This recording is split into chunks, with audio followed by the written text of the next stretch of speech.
माननीय अखिलेश यादव जी।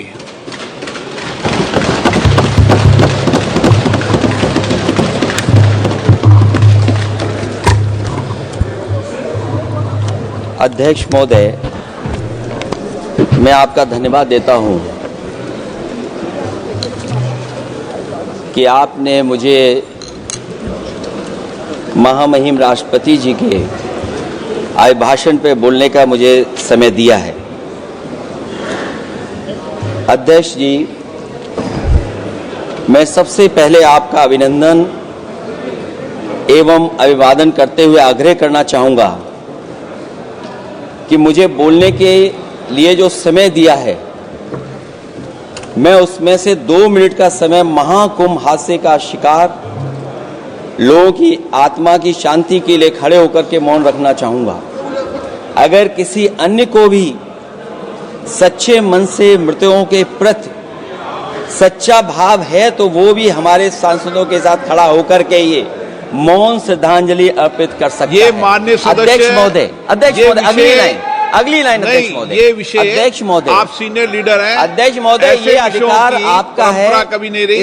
ये मैंने विषय मेंशन करते हुए भरोसा है इस विषय पर मौन कर दिया था, इसलिए अध्यक्ष का अधिकार है। हाँ, मैं वही अध्यक्ष महोदय, ये जो बात मैं शुरू कर रहा हूं, जहां मैंने मौन 2 मिनट के लिए श्रद्धांजलि की बात की है, ये अधिकार मेरा नहीं है अध्यक्ष महोदय, ये अधिकार आपका है।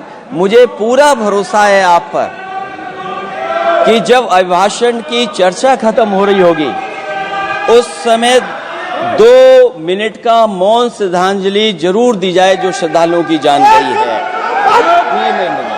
नहीं अध्यक्ष महोदय, नहीं अभी 1 मिनट आप लोग कुछ मत बोलो, कुछ नहीं। अध्यक्ष महोदय, अभी तो अध्यक्ष महोदय मैंने बात शुरू नहीं की है, और जिन लोगों को तकलीफ है और जिनको दुख होना चाहिए उनके बारे में मैं, हालांकि वो बात मैं बाद में कहना चाहता था महाकुंभ के बारे में, लेकिन अध्यक्ष महोदय क्योंकि बहुत सारे माननीय सदस्य ये सुन नहीं सकते हैं, इसलिए मैं बात वहीं से शुरू करता हूं। आप देश के परम अभिभावक होने के नाते हमारा आपसे अनुरोध है कि जहां सरकार बजट के आंकड़े लगातार दे रही है, और जब मैंने अभिभाषण पढ़ा अध्यक्ष महोदय, बहुत सारे आंकड़े सरकार ने दिए हैं। आंकड़े देने से पहले महाकुंभ में मरने वालों के आंकड़े भी दे दें। महाकुंभ की व्यवस्था के बारे में स्पष्टीकरण देने के लिए मेरी मांग अध्यक्ष महोदय, सर्वदलीय बैठक बुलाई जानी चाहिए। महाकुंभ आपदा प्रबंधन व खोया पाया केंद्र की जिम्मेदारी सेना को दी जाए। महाकुंभ हादसे के शिकार लोगों की मृत्यु, घायलों का इलाज, दवाइयों, डॉक्टर, भोजन पानी, परिवहन की उपलब्धता का आंकड़ा संसद में पेश किया जाए। महाकुंभ हादसे के लिए जिम्मेदार लोगों पर, महाकुंभ हादसे के लिए जिम्मेदार लोगों पर घोर दंडात्मक कार्रवाई हो। जिन्होंने सच छिपाया है उनको दंडित किया जाए।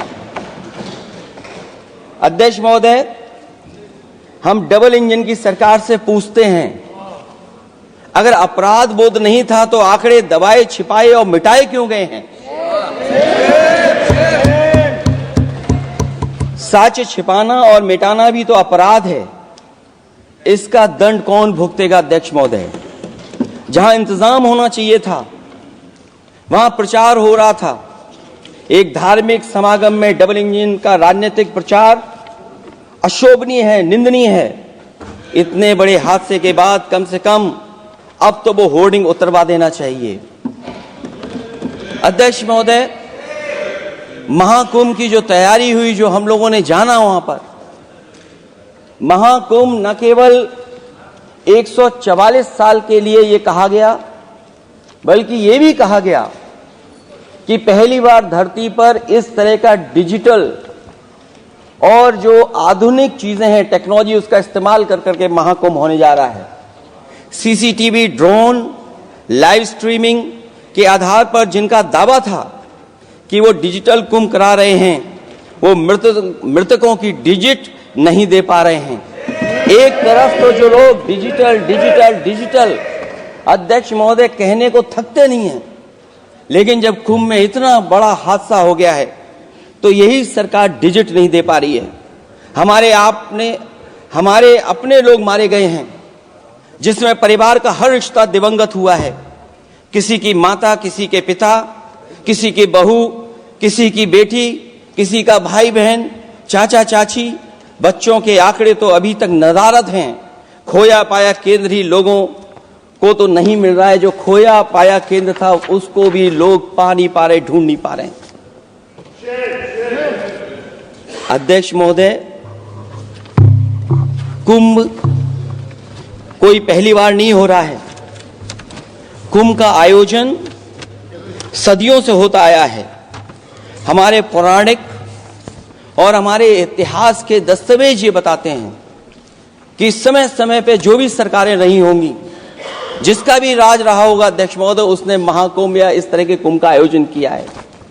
एक तरफ तो वो कि जो 144 साल बाद महाकुंभ होने जा रहा है, उसका इतना प्रचार किया, और मैंने तो कई टीवी इंटरव्यूज में, कई समाचार चैनलों पर यह बात सुनने में आई और सुनते रहे हम लोग कि सरकार ने 100 करोड़ लोगों के आने का इंतजाम किया है।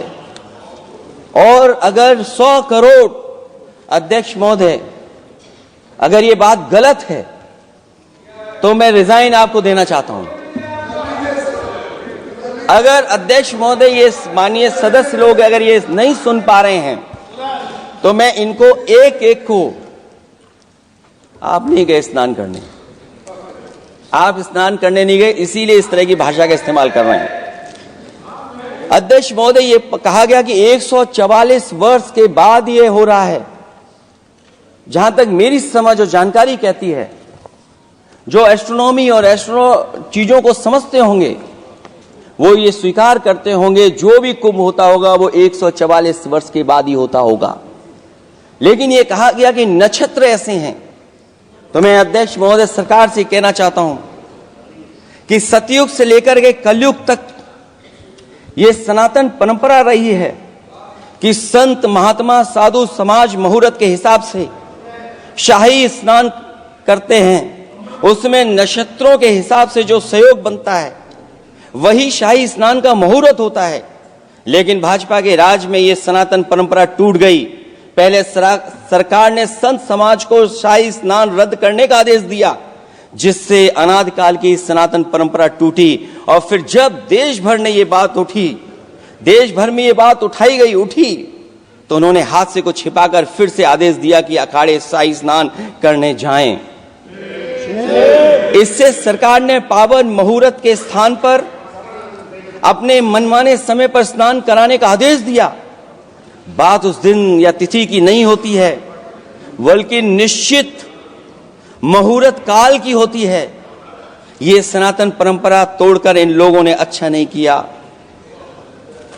और ये क्या परंपरा टूटी है कि नहीं टूटी है, मैं समझता हूं अध्यक्ष महोदय मुझसे बेहतर सामने वाले ज्यादा जानते होंगे इसके बारे में।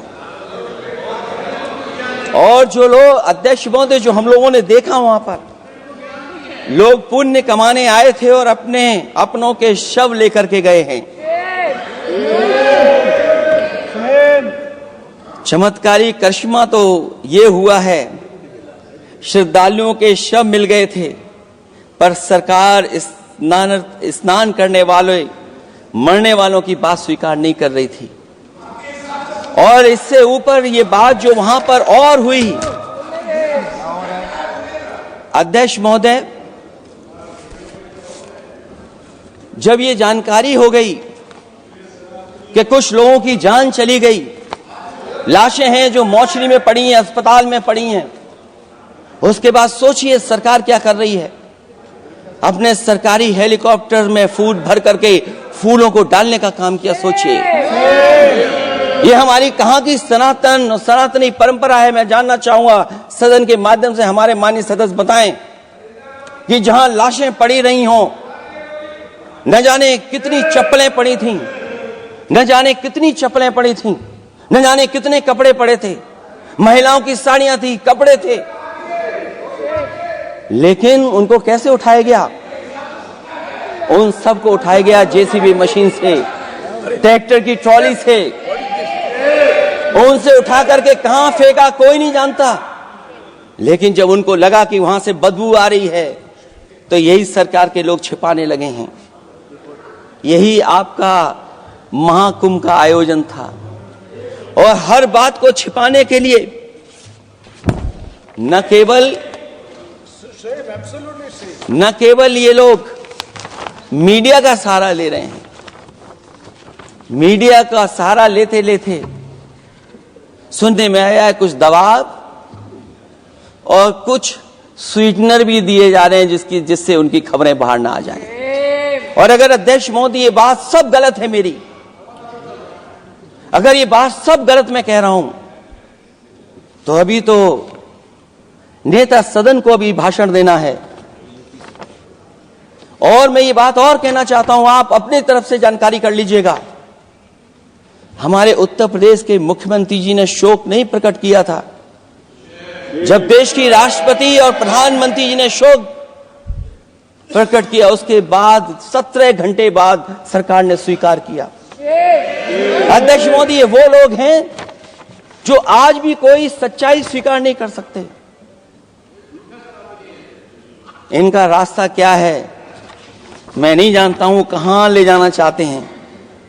लेकिन जब अध्यक्ष महोदय मैंने अभिभाषण पढ़ा है राष्ट्रपति महोदया का, तो वही पुरानी बातें कि 12 करोड़ शौचालय बन गए हैं, 10 करोड़ गैस कनेक्शन हो गए हैं, 80 करोड़ लोगों को राशन दिया जा रहा है, 25 करोड़ लोगों को मिडिल क्लास में शामिल कर दिया गया, न्यू मिडिल क्लास में शामिल कर दिया गया। 80 और 85 को अगर हम जोड़ दें अध्यक्ष महोदय 105 करोड़ हो गए। बच्चों को और जोड़ दें तो सरकार अध्यक्ष महोदय किसके लिए काम कर रही है? किसके लिए काम कर रही है? अगर 80 को राशन दें, 25 को न्यू मिडिल क्लास में जोड़ दें, 105 करोड़ हो गए। और जो बाकी बचे हैं हमारे देश की आबादी, जिसको 140 करोड़ बता रहे हैं, उसमें कम से कम बच्चे कुछ तो संख्या होगी, आधी आबादी की संख्या होगी। अगर उसको हम बाहर निकालें तो आगे आज सरकार किसके लिए काम कर रही है? वही बात पुरानी सुनने को मिलती है कि राष्ट्रीय मिलिट्री स्कूल बन गए हैं, राष्ट्रीय मिलिट्री स्कूल जिनमें बालिकाओं की भर्ती शुरू हो गई है। अध्यक्ष महोदय, ये एक बता दें जो नया इन्होंने 10 साल के अंदर राष्ट्रीय मिलिट्री स्कूल खोला हो। और कंफ्यूज मत होना, राष्ट्रीय मिलिट्री स्कूल कौन से होते हैं, सैनिक स्कूल कौन से होते हैं, ये कंफ्यूज मत होना। 10 साल में सोचिए अध्यक्ष महोदय, एक भी नया राष्ट्रीय मिलिट्री स्कूल नहीं खोला है। अगर खोला हो तो सरकार जरूर बताए। जो लोग कहते हैं हम ईज ऑफ डूइंग रिसर्च कर रहे हैं, अध्यक्ष महोदय इनकी ईज ऑफ डूइंग रिसर्च हमने देखी है। इनकी ईज ऑफ डूइंग रिसर्च अपनी इमेज चमकाने के लिए और दूसरे की इमेज बर्बाद करने के लिए ईज ऑफ डूइंग रिसर्च चल रही है। ईज ऑफ डूइंग बिजनेस, मैं देखता हूं जहां कहीं भी इन्वेस्टमेंट मीट होती है, देश के सभी मंत्री वहां पहुंच जाते हैं, सरकार के मुखिया भी जाते हैं वहां। मुझे याद है उत्तर प्रदेश में सबसे बड़ा आयोजन हुआ था इन्वेस्टमेंट मीट का। न केवल इन्वेस्टमेंट मीट इन्वेस्टर्स को बुलाया गया था, बल्कि डिफेंस एक्सपो के भी कार्यक्रम कई हुए थे। और अध्यक्ष महोदय भरोसा यह दिलाया गया था कि जो एमओयू हो रहे हैं 40 लाख करोड़ के, उसको जमीन पर उतार लिया जाएगा। मैं इन्हीं डबल इंजन की सरकार से जानना चाहता हूं कि जो 40 लाख करोड़ के MOU हुए उसमें कितना जमीन पर ये सरकार उतार पाई है। कहीं ऐसा तो नहीं है कि सरकार के डबल इंजन आपस में ही टकरा रहे हों। अब तो जो खबरें हम लोग पढ़ते हैं, न केवल इंजन टकरा रहे हैं अध्यक्ष महोदय, अब तो डब्बे भी टकराने लगे हैं। सुना है क्योंकि दिल्ली में चुनाव है, आप इंजीनियर की डब्बा हैं। ये हमारे पुराने माननीय सदस्य हैं, आप हम एक हैं, बस जगह अलग बदल गई। जिस विभाग के मंत्री हैं वो हमारा ही काम है, आप लोग अच्छा नहीं कर रहे हैं। अध्यक्ष महोदय, दिल्ली का चुनाव है तो मैंने राष्ट्रपति जी के अभिभाषण में सुना कि यहां पर मेट्रो की जो दूरी है वो दुगनी कर दी गई है, पटरी दुगनी कर दी गई है, एक्सपेंशन हो गया है इतना। अध्यक्ष महोदय, मैं स्वीकार करता हूं दिल्ली का चुनाव है, एक्सपेंशन की बात करेंगे, लेकिन कभी आपने क्यूटो का नाम सुना है? आपने वेनिस का नाम सुना है? मैं अध्यक्ष महोदय आपके माध्यम से, जिसको क्यूटो बनाने के लिए सपना देखा गया था, 10 साल पूरे हो गए हैं, अभी तक वहां पर मेट्रो की शुरुआत नहीं कर पाए हैं। और अध्यक्ष महोदय, मैं ये बात इसलिए कह रहा हूं, अध्यक्ष महोदय मैं इसलिए बात कह रहा हूं कि जिस समय समाजवादी सरकार थी, जितनी भी मेट्रो आज यूपी में चल रही हैं, सब की सब समाजवादियों की देन है, एक भी आपकी देन नहीं है। और इस समय पर मैं याद करना चाहता हूं, उस समय देश के प्रधानमंत्री मनमोहन सिंह जी को जब मैं पहली बार मुख्यमंत्री बनकर के उनसे मिलने गया था, मैं बहुत सारे उनके काम उत्तर प्रदेश के लेकर के गया था। आज वो हमारे बीच नहीं हैं, लेकिन कम से कम उन्हें इसी बात से याद कर रहे हैं, जो जो मैंने काम उस समय दिए थे, एक एक काम उस समय के प्रधानमंत्री जी ने मेरा पूरा कर करके, और उसका परिणाम ये हुआ है अध्यक्ष महोदय, और उसका परिणाम ये हुआ है कि आज उत्तर प्रदेश में जितनी भी मेट्रो चल रही है, चाहे वो लखनऊ की हो, कानपुर की हो, आगरा की हो, नोएडा की हो, ग्रेटर नोएडा को जोड़ रही हो, दिल्ली को जोड़ रही हो। और अध्यक्ष महोदय, जिस समय उद्घाटन हुआ था दिल्ली से नोएडा को जोड़ने वाली मेट्रो का, उस समय देश के प्रधानमंत्री एक विदेश के बहुत बड़े उनके साथ बैठ करके गए थे उद्घाटन करने। वो अगर किसी ने काम किया था पूरा, तो नोएडा अथॉरिटी और समाजवादी सरकार ने, उसमें आपकी देन कोई नहीं थी। ये बात मैं मेट्रो की इसलिए कर रहा हूं कि जो लोग दिल्ली में मेट्रो बना रहे हैं, वो बनारस में मेट्रो क्यों नहीं बना पा रहे हैं? और दिल्ली का विकास अपने आप हो जाएगा, बस ये जो भारतीय जनता पार्टी की दिल्ली वाली सरकार है वो हस्तक्षेप करना बंद कर दे। अध्यक्ष महोदय, रिवर लिंकिंग का कार्यक्रम कुछ दिन पहले प्रधानमंत्री जी ने किया। अध्यक्ष महोदय, मैं आपके माध्यम से, जहां किसानों के लिए एक नई चीज आ रही है, जिससे कि न केवल उनकी खेती बाड़ी बल्कि बहुत सा सुधार दिखाई देगा। खेती बाड़ी को भी पानी मिलेगा, पीने का भी पानी होगा। इंटरलिंकिंग पुरानी योजना है, और मुझे याद है जब पहली बार उसका MOU साइन हुआ था, उस समय दोनों प्रदेश के मुख्यमंत्री शामिल थे, लेकिन जब उद्घाटन हुआ है तो दोनों के प्रदेश के मुख्यमंत्री वहां से गायब थे। और वो कारण अगर जानना चाहोगे तो वो कारण भी बता दूंगा अगर आप कहोगे तो। जहां इंटरलिंकिंग हो रही रिवर की, ये अच्छी योजना है। 40,000 करोड़ रुपए आप खर्च करने जा रहे हैं। लाखों लाख जमीन उत्तर प्रदेश और मध्य प्रदेश की सिंचाई के लिए शामिल हो जाएगी, लोगों को पीने का पानी मिलेगा। लेकिन जिनकी जमीन जाएगी, उन किसानों को, गरीबों को क्या सरकार मदद कर रही है? लैंड एक्विजिशन मैंने भी की एक समय पर, और मुझे याद है अध्यक्ष महोदय, जब मैंने लैंड एक्विजिशन किया था, उसमें भारत का ये लैंड एक्विजिशन एक्ट नहीं आया था। मैंने किसानों से बातचीत की थी, और किसानों से समझाया कि ये योजना से, परियोजना से क्या लाभ होने जा रहा है। वहां के किसान तैयार हो गए और उसका परिणाम यह था कि 21 महीने में देश का सबसे बेहतरीन एक्सप्रेसवे और जमीन एक्वायर कर करके हम लोगों ने बना करके दिखा दिया। और जब उद्घाटन हुआ था तो उसमें भारतीय वायुसेना के विमान सुखोई और मिराज को उतार करके हम लोगों ने उद्घाटन किया था उसका। ये बात मैं इसलिए बता रहा हूं, जिस हाईवे पर देश के प्रधानमंत्री उतरे थे और उद्घाटन के बाद प्रधानमंत्री जी के पीछे पीछे कोई चल करके आया था, वो हाईवे भी अगर किसी ने डिजाइन किया था तो समाजवादी सरकार का डिजाइन था, वो भारतीय जनता पार्टी का डिजाइन नहीं था। और अगर इनका डिजाइन होता तो उत्तर प्रदेश में कोई नया हाईवे ऐसा बना करके दिखाएं जिससे हवाई जहाज उतर जाए। नहीं तो मैं मानूंगा कि आप जो कह रहे हैं कि आधुनिक इंफ्रास्ट्रक्चर बनाना चाहते हैं, आपकी परिभाषा क्या है आधुनिक इंफ्रास्ट्रक्चर की?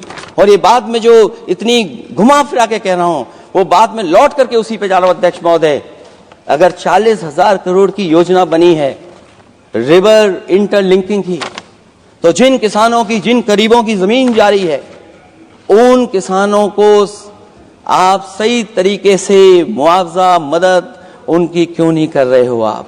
अध्यक्ष महोदय, मैं इस अभिभाषण के माध्यम से जब सदन में जवाब आए तो उन किसानों की मदद होनी चाहिए। वो किसानों के पास कुछ नहीं है। उसके बाद आपका जो पैकेज है, आपका पैकेज पता नहीं क्यों कंजूस बनाता है कोई, आपका पैकेज कंजूस बनाता है कोई। कम से कम आपका दिल बड़ा होना चाहिए, और इतना बड़ा दिल हो कि किसान खुशहाली के रास्ते बजाए। आपने किसानों की आय दोगुनी नहीं की, आप आय दोगुनी नहीं कर पाए हैं। कम से कम उन्हें वो मदद करने का काम करें। इसमें अध्यक्ष महोदय, मैं राष्ट्रपति जी के अभिभाषण पर पढ़ रहा था कि सोलर को लेकर के और रूफटॉप सोलर एनर्जी को, स्कीम को लेकर के बहुत बड़ी योजना और कई हजार करोड़ रुपए सरकार खर्च कर रही है। मुझे याद है जब देश के राष्ट्रपति कलाम साहब थे, उन्होंने एक प्रेजेंटेशन किया था सरकार के सामने, और प्रेजेंटेशन के बाद मैंने उनसे निवेदन किया कि अगर ये योजना मैं कर दूं तो आप क्या उद्घाटन करने आएंगे? उन्होंने कहा कि अगर ये आप कार्य योजना लागू कर देंगे तो उद्घाटन करने भी मैं आऊंगा। अध्यक्ष महोदय, उस दिन आंधी तूफान था, टेंट बिल्कुल उड़ गया था, इतना शायद पानी और बिजली का चमकना इतना था कि मैंने खुद रिक्वेस्ट की थी उनसे कि आप मत आइए, फिर कभी हम लोग कार्यक्रम कर लेंगे। लेकिन वो कार्यक्रम में आए, उन्होंने उद्घाटन किया। और अध्यक्ष महोदय, जो लोग कह रहे हैं 40,000 करोड़ की रूफटॉप स्कीम लाए सोलर की, जो मिनी ग्रिड बना करके पूरे के पूरे गांव को हम लोगों ने फ्री बिजली दी थी।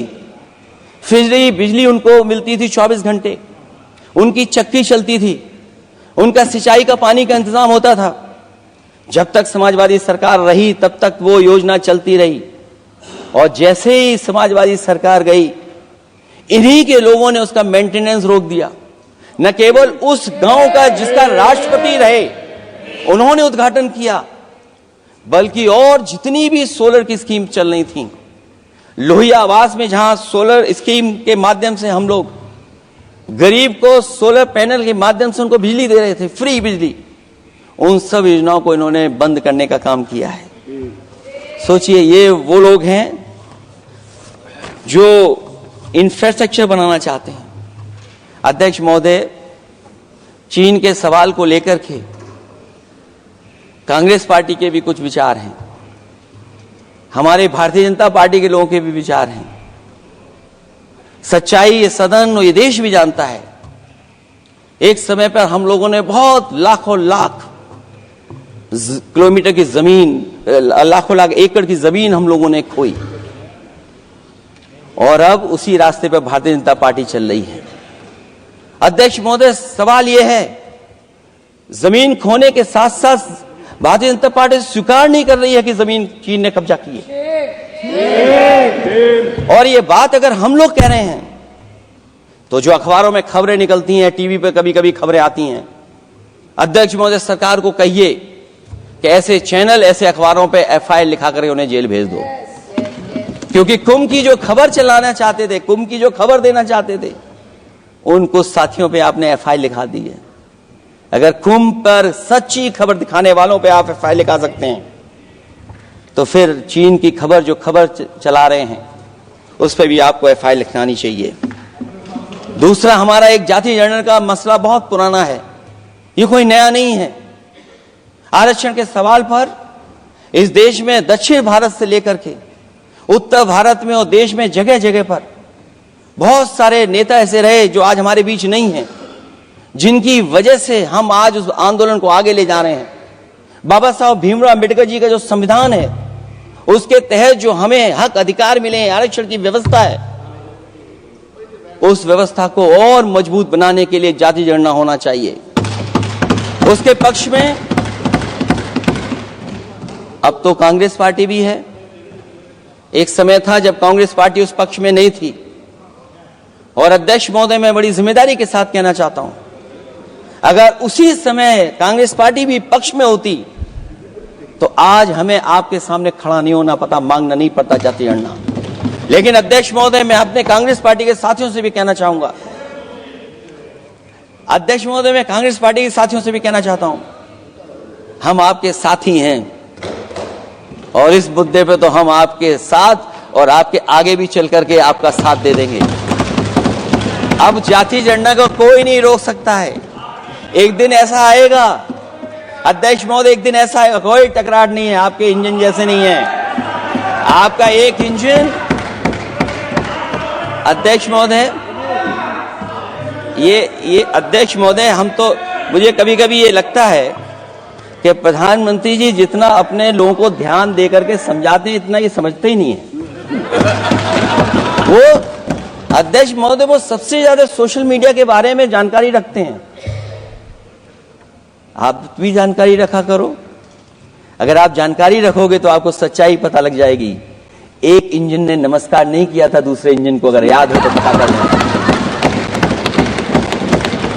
और ये बात अगर छिपी हुई हो, ऑनरेबल मेंबर, अध्यक्ष महोदय, अभी तो मैंने शुरू नहीं किया, मेरा लिखा हुआ बहुत लंबा है। कंक्लूड करें, आप समाप्त करें प्लीज। और अध्यक्ष महोदय, एक सवाल और बड़ा उठा है, नौकरी को लेकर के, रोजगार को लेकर के, और हमारे भारत की जो मैन्युफैक्चरिंग सेक्टर है उसको बढ़ावा कैसे दिया जाए। चीन जैसा देश केवल एक पे हमला नहीं कर रहा है अध्यक्ष महोदय, आपकी जमीन भी छीन रहा है और आपका बाजार भी छीन रहा है। और ये बात अगर गलत हो तो सरकार हमें बताए, वो आंकड़े दे। अगर कांग्रेस पार्टी का रास्ता था तो आपका रास्ता कांग्रेस पार्टी का क्यों है? अगर कांग्रेस पार्टी का वो रास्ता था तो आपका रास्ता क्यों है वो? मैं तो जानता हूं जिस दिन उनके सहयोगी साथी समझ लेंगे, वो भी साथ छोड़ जाएंगे। दूसरा जो बात, सवाल कहा गया है अध्यक्ष महोदय, जिस समय बाजार खोला गया, जिस समय हमारा व्यापार के लिए पूरा बाजार खोल दिया, हमसे ज्यादा वित्त को समझने वाले इकोनॉमिस्ट और बहुत सारे जानकार लोग वो मुझसे बेहतर समझते होंगे, लेकिन मैं ये बात समझता हूं कि जिस समय बाजार खोला गया उस समय ध्यान उतना हमारे देश की अर्थव्यवस्था पर नहीं रखा गया। अगर उसी समय पर मैन्युफैक्चरिंग सेक्टर को जिस जिम्मेदारी से रखना चाहिए था नहीं रखा गया, अगर उस समय रखा गया होता तो शायद अध्यक्ष महोदय हम लोग चीन से आगे निकल गए होते। आज चीन आगे है, हम लोग पीछे हैं। क्या आप इनको ज्ञान दे रहे हो क्या? अध्यक्ष महोदय, अपना रास्ता तो वही है, साइकिल वाला। इसलिए अध्यक्ष महोदय, अगर मेरा समय है अभी, क्योंकि मैं बहुत कुछ लेकर के आऊं, और जहां तक इंफ्रास्ट्रक्चर की बात है, आप कहते हैं कि देश का आधुनिक इंफ्रास्ट्रक्चर बनेगा, न केवल उसके नागरिकों को एक बेहतर जीवन, देश की नई पहचान देता है, बल्कि देश को एक नया आत्मविश्वास भी देता है। अरे अगर ये बात सच है तो अध्यक्ष महोदय, मैं वो बात कहना चाहता हूं कि 2022 के चुनाव से पहले एक बुंदेलखंड एक्सप्रेस वे बनाया गया था। और जिसकी तैयारी को लेकर के देश के प्रधानमंत्री जी गए थे, कितनी सजावट हुई थी, कितनी तैयारी हुई थी। जो हमारे बुंदेलखंड के साथी माननीय सदस्य चलते होंगे बुंदेलखंड के एक्सप्रेसवे पर, वो जानते होंगे प्रधानमंत्री जी उद्घाटन करके गए, पानी बरस गया, बुंदेलखंड बह गया, एक्सप्रेसवे बह गया। और सोचिए अध्यक्ष महोदय, कब उद्घाटन किया था आपने? 22 में, और आज भी मेंटेनेंस चल रहा है उसमें। 22 के बाद से आज तक भी मेंटेनेंस चल रहा है। और कहीं अगर आपने जो गाड़ियां बाजार में लादी हैं, जो बाजार में आजकल अध्यक्ष महोदय जो गाड़ियां आ गई हैं, अगर वो कहीं अपनी रफ्तार से चलेंगी तो या तो पेट दर्द होगा या कमर का दर्द होगा, दोनों में से एक के लिए तो इलाज जाना ही पड़ेगा। और वो कितने हजार करोड़ का बना? 14,000 करोड़ का। इसी तरह गोरखपुर लिंक एक्सप्रेसवे यूपी में 91 किलोमीटर, जो हमारे रोड की जानकारी रखते होंगे, एनएचआई की जानकारी रखते होंगे, वो जानते होंगे कि गोरखपुर लिंक जो 2022 में शुरू हो जाना चाहिए था, वो अभी तक शुरू नहीं हो पाया। वो 91 किलोमीटर का 7,283 करोड़ का बन रहा है। जो पूर्वांचल एक्सप्रेसवे, कभी समाजवादी सरकार ने उसको डिजाइन किया, उसको सब कुछ आगे बढ़ाया, वो 340 किलोमीटर का 22,000 करोड़ के लगभग का बना है। लेकिन जहां तक मैं बना करके छोड़ गया वहां से आगे नहीं बढ़ा। और अगर वो बढ़ गया होता तो बिहार और बंगाल के लोगों के लिए बहुत रास्ता आसान हो जाता। इसी तरह एक गंगा एक्सप्रेसवे बन रहा है, जिसके बारे में सरकार ने ये कहा कि हम कुंभ से पहले शुरू कर देंगे, कुंभ से पहले गंगा एक्सप्रेसवे शुरू हो जाएगा। अध्यक्ष महोदय, वो नहीं शुरू हो पाया। मुझे लगता है जिस रफ्तार से वो काम हो रहा है, अगला जब अर्ध कुंभ आएगा तब तक ही बन पाएगा वो। ये बातें मैं इसलिए बोल रहा हूं अध्यक्ष महोदय, क्योंकि यूपी को, बिहार को दे दिया, हमें कोई तकलीफ नहीं है। बिहार भी तरक्की करे, हम भी साथ देंगे बिहार का, कोई तकलीफ नहीं है। लेकिन यूपी में अगर कोई भी एक भारत सरकार के एनएचआई का एक्सप्रेसवे आया हो तो बता दे। एक भी कोई एक्सप्रेसवे दिया हो तब, जब देश के प्रधानमंत्री को 2 बार और नहीं तीसरी बार भी मौका दिया उत्तर प्रदेश ने। मैं अध्यक्ष महोदय आपका इशारा समझ रहा हूं। बाकी अध्यक्ष महोदय भाषण में अब बजट पे पढ़ दूंगा, मेरा बाकी भाषण बजट में होगा। मैं अपना भाषण खत्म करते हुए केवल इतना कहना चाहता हूं, मैं जो मेरे सुझाव आए हैं उन सुझावों को शामिल करे सरकार, और